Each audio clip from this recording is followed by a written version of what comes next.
Today we are going to discuss about the mechanical energy storage, how we can store the energy using mechanical energy storage process.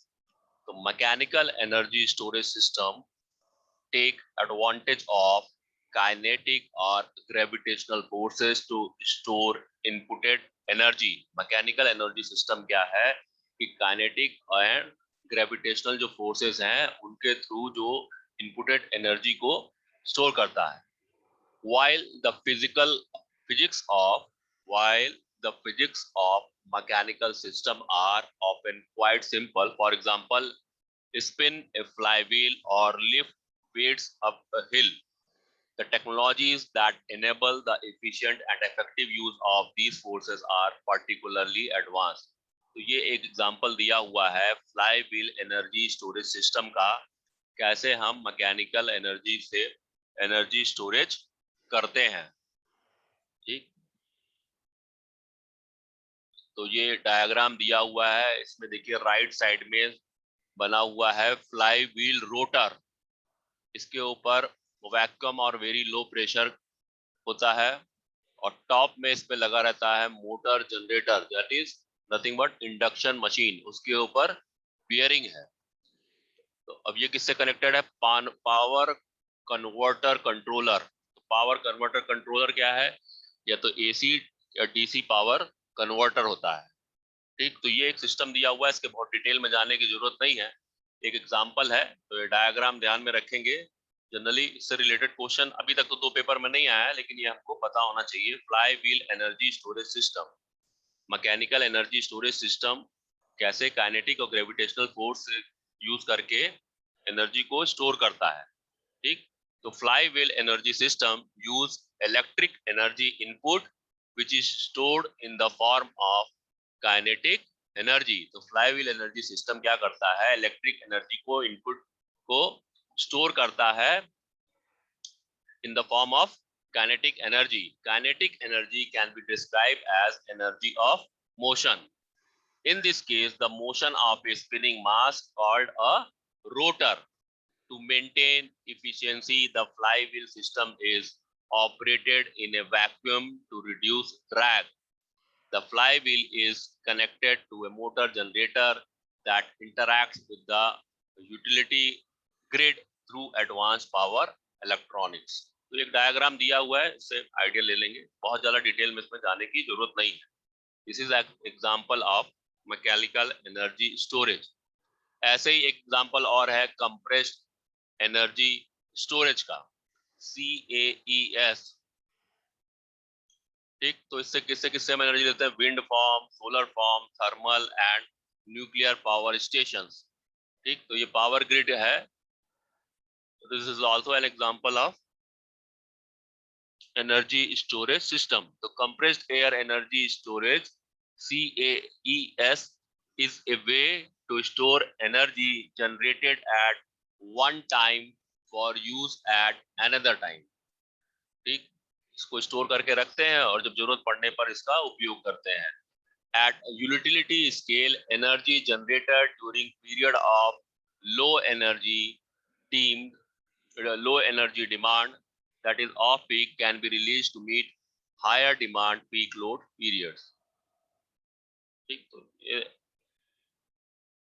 ऐसे ही फिर है हमारा hydrogen storage. ये जल्दी जल्दी मैं बता दे रहा हूँ, तो ये नहीं, हम आएंगे सीधे ग्रीन आर्किटेक्चर, जो इंपॉर्टेंट टॉपिक है. We will discuss after this. ठीक, तो the third one is hydrogen storage. तब हाइड्रोजन से कैसे स्टोर करते हैं?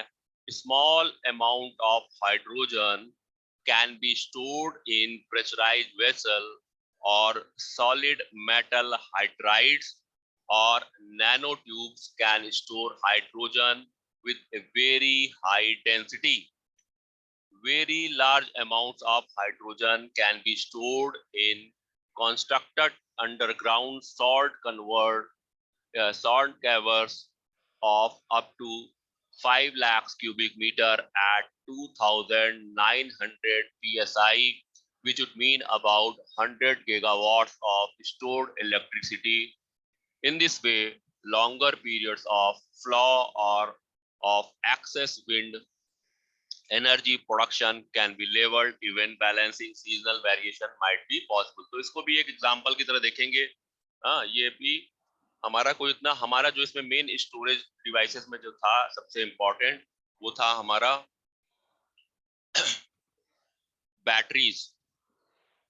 ठीक, बैटरीज हमारा सबसे इम्पोर्टेंट था, इसको ध्यान में रखेंगे और इससे रिलेटेड क्वेश्चंस जरूर आएंगे. बैटरीज और ये कुछ हद तक थर्मल एनर्जी. ठीक, उसके बाद से इससे रिलेटेड कुछ ज्यादा क्वेश्चन आने की जरूरत नहीं है, लेकिन जितने टाइप्स हैं वो टाइप्स हमको पता होने चाहिए. तो पंप, तो हाइड्रोजन में क्या हो गया, हाइड्रोजन स्टोरेज में small amounts of hydrogen up to a few megawatt can be stored in pressurised vessels, और सॉलिड मेटल हाइड्राइड्स और nanotubes can store hydrogen with a very high density. Very large amount of hydrogen can be stored in constructed underground salt caverns of up to 5 lakhs cubic meter at 2900 psi, which would mean about 100 gigawatts of stored electricity. In this way, longer periods of loss or of excess wind energy production can be leveled, even balancing seasonal variation might be possible. ठीक, तो एक type ये भी है, और एक last है pumped hydro electric storage. तो in pumped hydro electric storage facilities store energy in the form of water in an upper reservoir from another reservoir at lower elevation.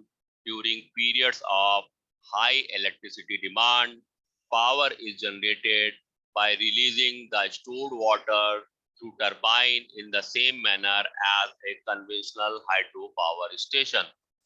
During periods of low demand, usually nights or weekends when electricity is also lower cost, the upper reservoir is recharged by using lower cost electricity from the grid to pump the water back to the upper reservoir. तो it will be work just like dam.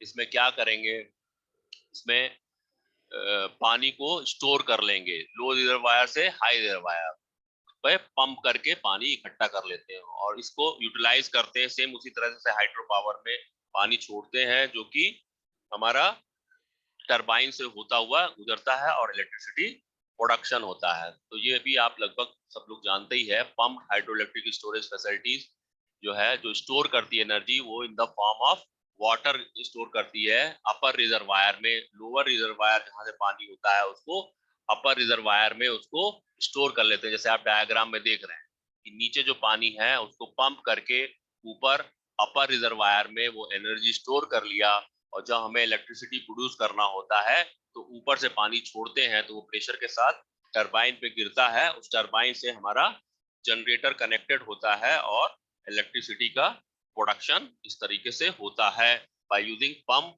Hydro electric storage. ये भी storage का बताया हुआ है कि कैसे हम एनर्जी को स्टोर करके रखते हैं. तो यहाँ पे energy will be in the form of water.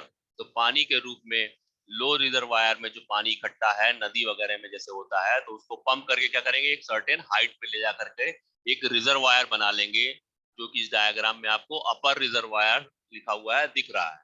तो जब इलेक्ट्रिसिटी की ज्यादा डिमांड होती है तो अपर रिजर्वायर से पानी छोड़ते हैं और वो अपर रिजर्वायर से पानी छोड़ते हैं और वो टरबाइंस पे गिरता है, जिससे कि हमारा इलेक्ट्रिसिटी प्रोडक्शन होता है. तो ये तरीके थे हमारे स्टोरेज के. तो स्टोरेज में हमने कितने टाइप देखे. एनर्जी स्टोरेज में था हमारा फर्स्ट एनर्जी स्टोरेज वार बैटरीज, ठीक है. सेकंड था हमारा थर्मल. फोर्थ था हमारा mechanical storage. Fourth type is hydrogen and fifth is pump hydro power. Batteries में है लिथियम आयन बैटरीज और लेड बैटरीज, ठीक है. तो लिथियम आयन बैटरीज हम रेजिडेंशियल और इंडस्ट्रियल पर्पस के लिए यूज करते हैं, और लेड बैटरीज सबसे ज्यादा यूज होती है ऑटोमोबाइल में. जैसा मैंने बताया था कि सबसे ज्यादा इसका यूज है ऑटोमोबाइल में. और जो अपकमिंग व्हीकल्स हैं, चाहे टू व्हीलर हो, चाहे फोर व्हीलर हो, चाहे हैवी व्हीकल्स हो, वो अब पेट्रोल डीजल से स्विच कर रही हैं बैटरीज पे. तो इस तरह की लेड बैटरीज की डिमांड और भी ज्यादा मार्केट में बढ़ रही है, ठीक है. और फिर हमारा दो तरह की और बैटरीज हैं, निकल cadmium batteries and iron chromium flow batteries, इनको फ्लो बैटरीज भी कहते हैं। फिर थर्मल एनर्जी स्टोरेज में हमने पढ़ा था pump heat electrical energy storage and LAES। Then आज हमने पढ़ा मैकेनिकल एनर्जी स्टोरेज। ठीक, मैकेनिकल एनर्जी कैसे फ्लाई व्हील से हम मैकेनिकल एनर्जी स्टोरेज करते हैं। फिर CAES compressed air energy storage, hydrogen storage and the pump hydro electric storage. Pump hydro electric storage में लो पानी जहां पे एक जगह इकट्ठा है वहां से सर्टेन हाइट पे ले जा करके उसको स्टोर करते हैं, तो वो स्टोरेज क्या हो गया हमारा, energy in the form of water. तो जब बिजली हमें चाहिए होगी तो वहां से हम इस तरह से इलेक्ट्रिसिटी प्रोड्यूस कर लेंगे। तो ये था एनर्जी स्टोरेज। अब सबसे इंपॉर्टेंट टॉपिक आ रहा है इस यूनिट का, दैट इज ग्रीन आर्किटेक्चर। क्योंकि आप लोग सिविल इंजीनियरिंग ब्रांच के हैं तो ग्रीन आर्किटेक्चर आपके लिए बहुत ही ज्यादा इंपॉर्टेंट है। तो ग्रीन आर्किटेक्चर जो है वो ग्रीन बिल्डिंग डिजाइन टेक्निक एक है। इस टेक्निक में इन चीजों का ध्यान रखा जाता है कि हम जो है इस तरीके से बिल्डिंग का डिजाइन करें कि हमें एनर्जी सेविंग हो। जैसे कि हम डिजाइन करते समय ये ध्यान रखें कि हमें जहां पे रोशनी की जरूरत हो तो बिल्डिंग का डिजाइन इस तरीके से हो, उसके डोर्स विंडोज और वेंटिलेटर इस तरह से डिजाइन किए जाएं कि हमें जब दिन के टाइम में बिजली जलाने की आवश्यकता ना हो, हमें सनलाइट से प्रॉपर काम हो जाए। इस तरीके से बिल्डिंग को डिजाइन किया जाए कि हमें जितना अवॉइड कर सकें हम अवॉइड करें और हमें एयर कंडीशन या अदर कूलिंग सिस्टम की जरूरत कम से कम महसूस हो। इन्वायरमेंट के थ्रू ही हम जो है अपने बिल्डिंग को ठंडा रख सकें। इस तरह से बिल्डिंग को डिजाइन किया जाए कि वाटर स्टोरेज सिस्टम ऐसा हो कि पानी की खपत हो, पानी का वेस्टेज कम से कम हो। एक तो ये डिजाइन से रिलेटेड हो जाएगा। फिर उसमें बहुत सारे मटेरियल जो यूज होते हैं, तो मटेरियल से रिलेटेड भी बहुत सारे उसमें पॉइंट्स हैं आएंगे कि किस तरीके के मटेरियल हम यूज करें जो कि हमारे पोल्यूशन फ्री मटेरियल हो, जिनको कि हम यूटिलाइज करते समय या उनका जब प्रोडक्शन हो रहा हो तो उसमें भी एनर्जी कम से कम कंज्यूम हो और उनका प्रोडक्शन भी पोल्यूशन फ्री हो। और जहां पे हम ग्रीन बिल्डिंग आर्किटेक्चर कंस्ट्रक्ट कर रहे हैं वहां तक उस प्रोडक्ट को आने में भी कम से कम पोल्यूशन हो। तो basically green architecture is a green building design technique. Green building design technique का मतलब ये नहीं है कि हरे रंग की building. Green building design technique का मतलब है कि हम ज्यादा से ज्यादा एनर्जी सेविंग करें और पोल्यूशन को कम से कम रखने की कोशिश करें। The design are created with the environment in mind, including focusing on the larger construction implication of environmental sustainability। Building का कंस्ट्रक्शन इस तरीके से हो कि इन्वायरमेंट पे इसका पूरा असर कम से कम पड़े और बिल्डिंग हमारी लॉन्ग लास्टिंग भी हो। Green architecture gives careful consideration to designing energy efficient and eco-friendly houses and buildings. Natural ecology is a key concept in green architecture, providing the basis for the construction model. The goal of green architecture is to create models that safeguard the natural environment and are adapted to integrate well with the existing environmental setting in terms of space, energy, water and resources। कहने का main मतलब ये है कि green building architecture का जो main goal है वो ये कि इस तरीके से बिल्डिंग का कंस्ट्रक्शन किया जाए जो कि इन्वायरमेंट फ्रेंडली हो, जिसका कि बैड इम्पैक्ट हमारे इन्वायरमेंटल सिस्टम पर ना पड़े। अभी जो एग्जिस्टिंग इन्वायरमेंट है उस पे बैड इफेक्ट ना पड़े और मैक्सिमम एनर्जी सेविंग हो, स्पेस की बचत हो, एनर्जी की बचत हो, like water, electricity and other resources की बचत हो। तो ये सारे पॉइंट्स हम आगे डिटेल में डिस्कस करने जा रहे हैं। ठीक, तो material used in green architecture, in this topic we will discuss which type of materials we have to use during the construction of green building architecture. The materials used in green architecture are those that encourage good thermal performance, energy efficiency, water efficiency, resource management, and save general construction cost. तो जो material हम use करेंगे green building architecture में, हमारा main purpose होता है कि उनकी थर्मल परफॉर्मेंस बहुत अच्छी हो, इफिशियंसी बहुत बढ़िया हो, जिसमें एनर्जी इफिशियंसी हो, वाटर एनर्जी इफिशियंसी मतलब energy is related with electricity, जो इलेक्ट्रिसिटी की इफिशियंसी हो बहुत अच्छी हो, पानी वाटर इफिशियंसी अच्छी होनी चाहिए, और रिसोर्स मैनेजमेंट, हम जो भी रिसोर्सेज हैं उनको इस तरीके से यूटिलाइज करें कि कंस्ट्रक्शन कॉस्ट हमारी कम से कम हो। तो हमारा टारगेट है एनवायरनमेंट फ्रेंडली होना चाहिए, पोल्यूशन नहीं होना चाहिए, कॉस्ट कम से कम होना चाहिए और एनर्जी सेविंग होना चाहिए। ये सब मिला करके ग्रीन बिल्डिंग एक आर्किटेक्चर होता है। उसमें अब हम मटेरियल किस तरीके के यूज करें ये हम डिस्कस करेंगे। तो पहला जो है इसमें material used in green architecture में जो पहला पॉइंट हमारा है दैट इज रीसाइकिल प्रोडक्ट्स। ऐसे प्रोडक्ट यूज करें जिनको हम रिसाइकिल कर सकते हो, इससे क्या होगा, हमारा कॉस्ट सेविंग होगा और एनर्जी सेविंग होगा। Recycle content products are used in green architecture on account of their resource efficiency. Example of recycled products include paper insulation from recycled newspaper and cardboard, cotton insulation from recycled denim, recycled stone, and recycled steel. They are efficient because they use fewer chemicals and energy to process and also require fewer virgin resources.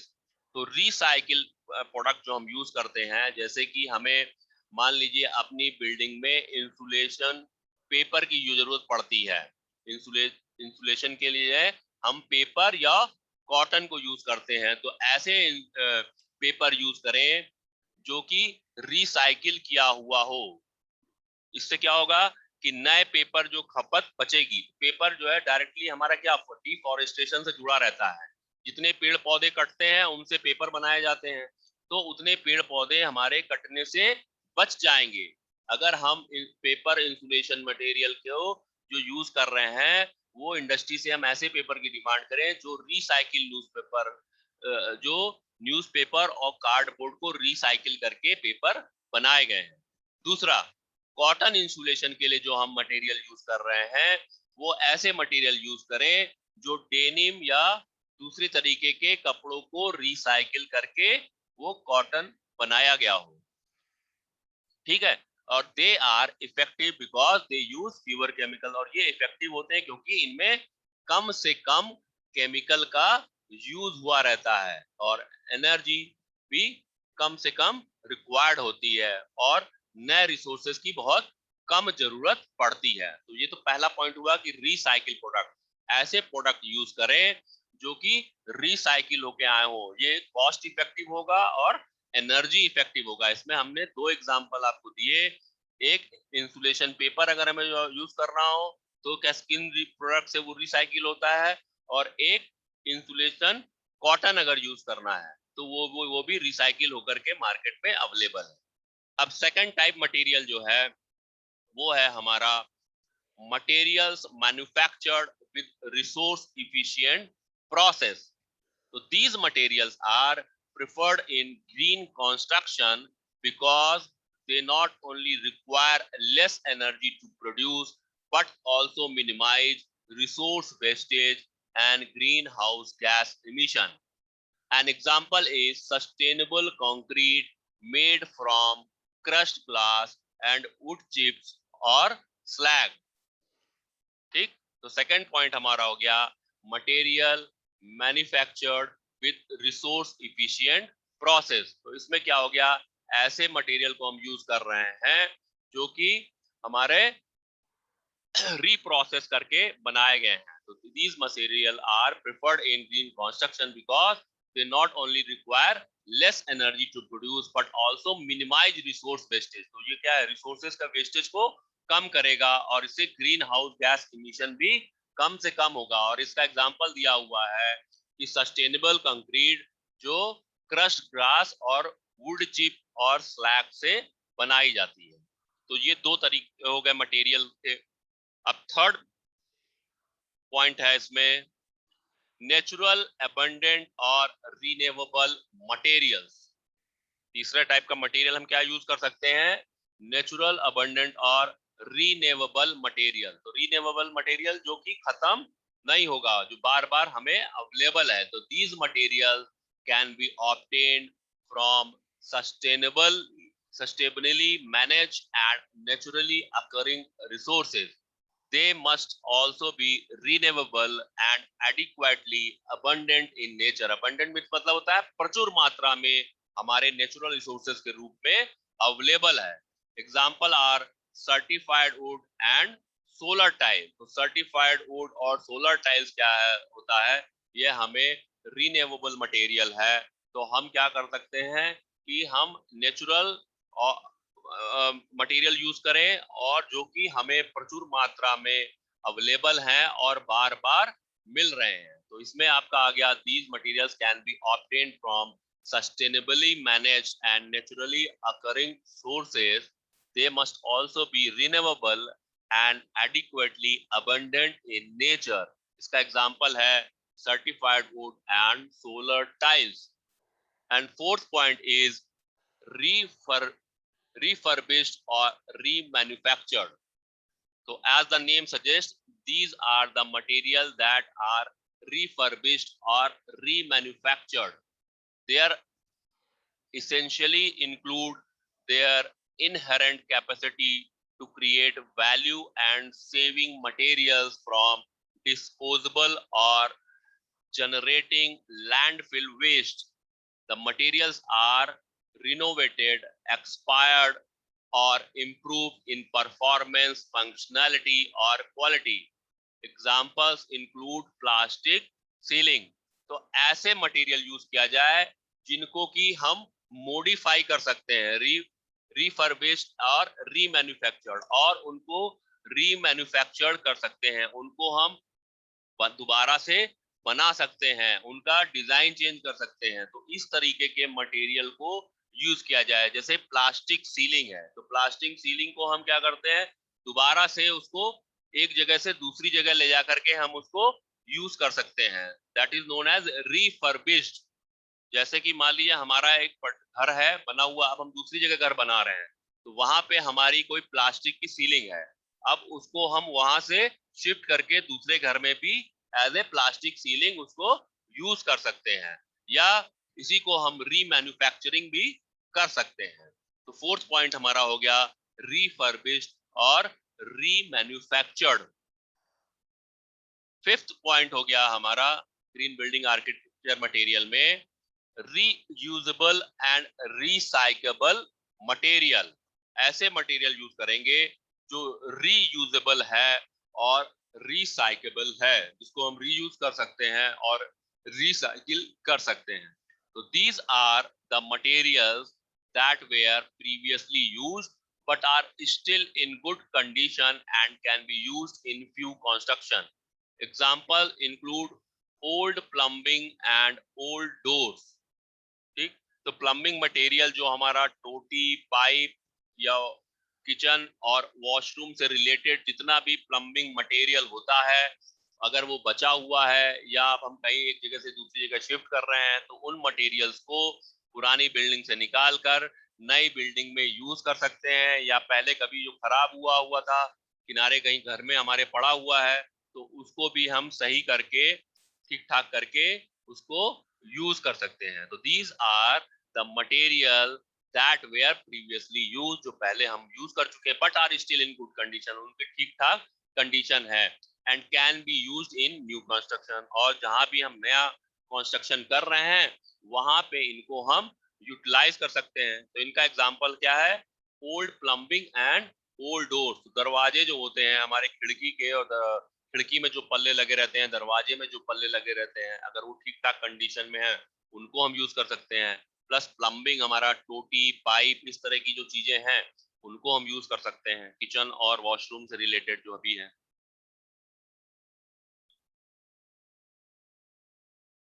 तो 6th point is durable materials. तो अब building में ऐसे material use करेंगे जिनकी durability ज्यादा हो। तो material that last longer are more environmentally friendly because they eliminate the need for frequent replacement and maintenance. ऐसे मटेरियल यूज करेंगे जो एनवायरमेंट फ्रेंडली हो और जिनका की जल्दी जल्दी हमें मेंटेनेंस की जरूरत ना पड़े, जिनकी जल्दी जल्दी हमें रिप्लेसमेंट की जरूरत ना पड़े। They also reduce the overall cost of dependence of new upgrade in an already constructed building or house. Besides, durable materials have high reusable and recyclable value. ठीक, तो ऐसे मटेरियल यूज करें जिनका कि हमें मेंटेनेंस जल्दी ना करना हो और जिनको रिप्लेस हमें जल्दी ना करना पड़े। ऐसे तो ये मटेरियल क्या होंगे? इनको कहते हैं ड्यूरेबल मटेरियल्स, जिनकी लाइफ बहुत ज्यादा होती है। 7th, locally available.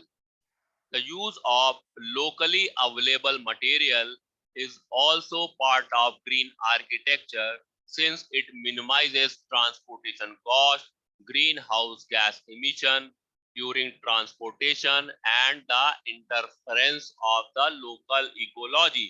अब जैसे मैंने बताया, मान लीजिए बुद्धा इंस्टीट्यूट ऑफ टेक्नोलॉजी में कोई कंस्ट्रक्शन वर्क चल रहा है, तो हम क्या करेंगे? जो भी नियर बाई हमारा ईंटे का भट्टा होगा, अब हमें ब्रिक की जरूरत है, ईंटे की जरूरत है, तो हमारा ये प्रयास होना चाहिए कि ईंटा हम ऐसी जगह से लें जो कि हमारे सबसे नियरेस्ट हो, जिससे कि गाड़ी जाने और आने में शॉर्टेस्ट पाथ हम ले, जिससे कि चूंकि हम जानते हैं कि व्हीकल जो भी हम ट्रैक्टर, ट्रॉली, ट्रक जो भी यूज करेंगे उससे ग्रीन हाउस गैस इमिशन होते हैं।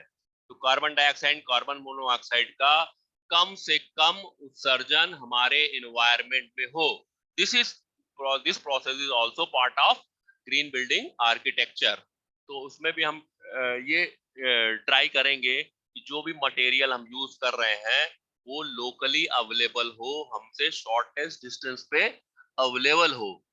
जैसे कि हमें कम से कम दूरी करनी हो। जो भी मटेरियल हम ला रहे हैं, स्टील ला रहे हैं, तो अब जैसे हमारे स्टील नियरेस्ट जो भी हमारे अवेलेबल हो डीलर, नहीं तो अब यहाँ पे तो अवेलेबल डायरेक्ट कंपनी है, जैसे गैलेंट इस्पात है, तो हमें कम से कम दूरी चल के स्टील मिल गया, हमें कम से कम दूरी चल के ईंट भट्टा मिल जाए जहाँ से ईंटा आ जाए, हमें कम से कम दूरी चल के सीमेंट आ जाए, इलेक्ट्रिकल इक्विपमेंट और प्लम्बिंग इक्विपमेंट। तो जो भी इक्विपमेंट हैं हमें बिल्डिंग में लगाने हैं, तो वो हम कोशिश करें कि लोकल मार्केट से, जो नियर बाई अवेलेबल मार्केट है, वहां से हम कॉस्ट इफेक्टिव मटेरियल ले आए, जिससे कि हम पोल्यूशन का भी ध्यान रखें।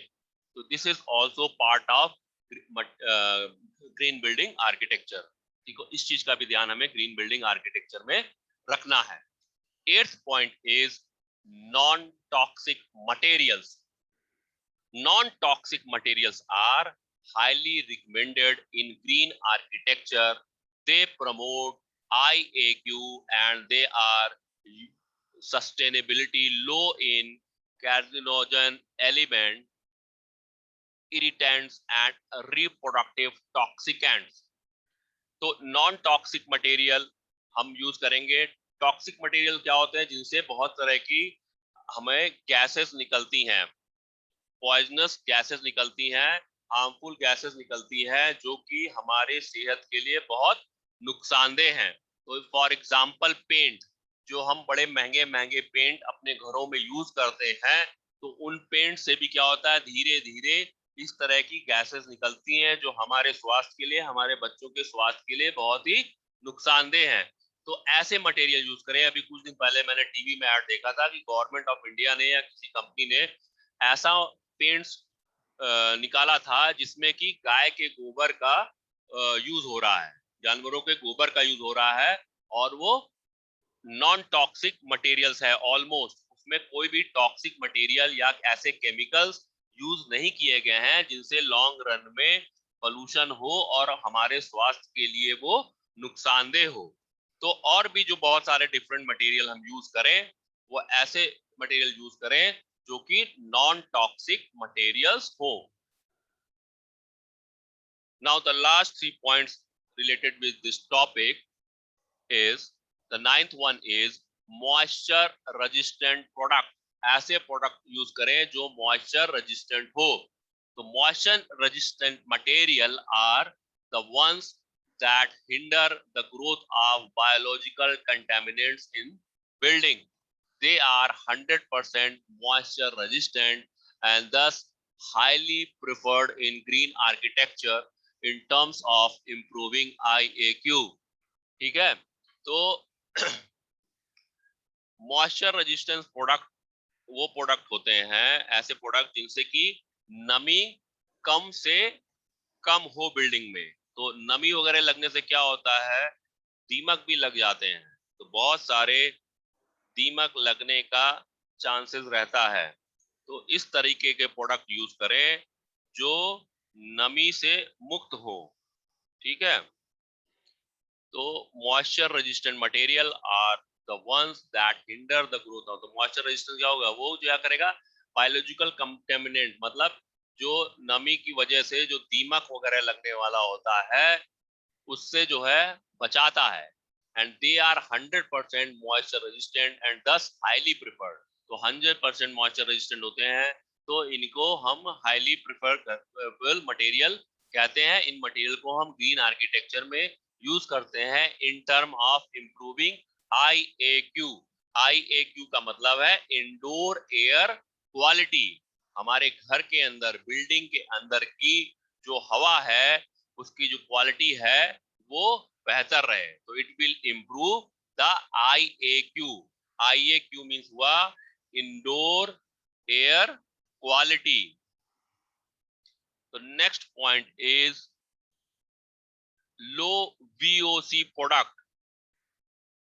लो VOC प्रोडक्ट, तो VOC का मतलब होता है वोलेटाइल ऑर्गेनिक कंपाउंड, वाष्पशील कार्बनिक यौगिक, वोलेटाइल ऑर्गेनिक कंपाउंड। तो इसमें क्या होता है, वाष्पशील कार्बनिक यौगिक या कार्बनिक रसायन होता है, वो कमरे में नॉर्मल टेम्परेचर पर भी हाई वेपर दाब होता है, इसमें उच्च वाष्प दाब होता है। इनका उच्च वाष्प दाब, अब हिंदी में उसमें और डिटेल में तो मैं नहीं बता पाऊंगा, मेनली आप ये समझ लीजिए कि ये वोलेटाइल ऑर्गेनिक कंपाउंड होता है। तो products with low volatile organic compound are generally desired in green architecture design। तो जो लो वोलेटाइल कंपाउंड मटेरियल होते हैं इनकी हमें जरूरत होती है ग्रीन बिल्डिंग आर्किटेक्चर में। ते ये भी क्या करते हैं, हमारा एयर क्वालिटी इंप्रूव करते हैं। तो product with low VOC, VOC means volatile organic compound, these are greatly desired in green architecture because they improve IAQ। ये भी एयर क्वालिटी को इंप्रूव करते हैं because they are non toxic and less hazardous to occupant health. तो ये भी non toxic होते हैं, इनसे भी डेंजरस केमिकल गैसेस जो हमारे लिए हार्मफुल है वो नहीं निकलती है। ठीक है, तो last point is water and energy conserving materials। water and energy conserving materials, तो ऐसे मटेरियल यूज करें जो यहाँ की पानी और एनर्जी दोनों की बचत हो सके। तो water conserving material help in reducing the overall water requirements during construction and also in the life cycle of the building or house. The materials are designed to reduce water wastage and enhance water quality in the landscape areas and within the buildings. Every conserving materials, on the other hand,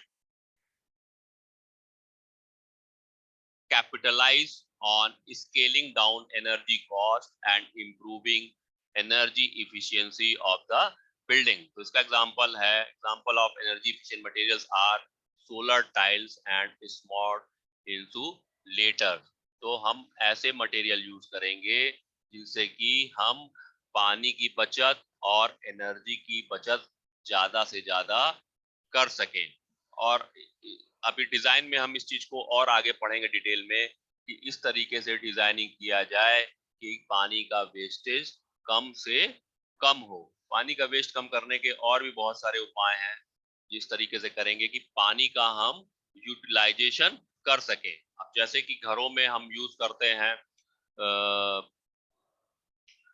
RO जैसे use करते हैं, तो we can utilise the waste water of RO for the washing purposes. हम क्या कर सकते हैं, उस पानी को एक टैंक में स्टोर करके उसको हम यूटिलाइज कर सकते हैं। तो इस तरीके की बहुत सारी चीजें, अभी तो हमने ये मटेरियल यूज किया, अब आगे हम डिजाइनिंग पार्ट भी डिस्कस करेंगे। ठीक है, तो this is the end of this lecture. In the next lecture we will discuss the principle of green architecture. ठीक, in the next lecture we will discuss the principle of green architecture, in which we will discuss energy efficiency, water efficiency, land use efficiency, low environmental impact and construction of natural characteristic, material efficiency, low maintenance cost, waste reduction, use of renewable energy. Next point is indoor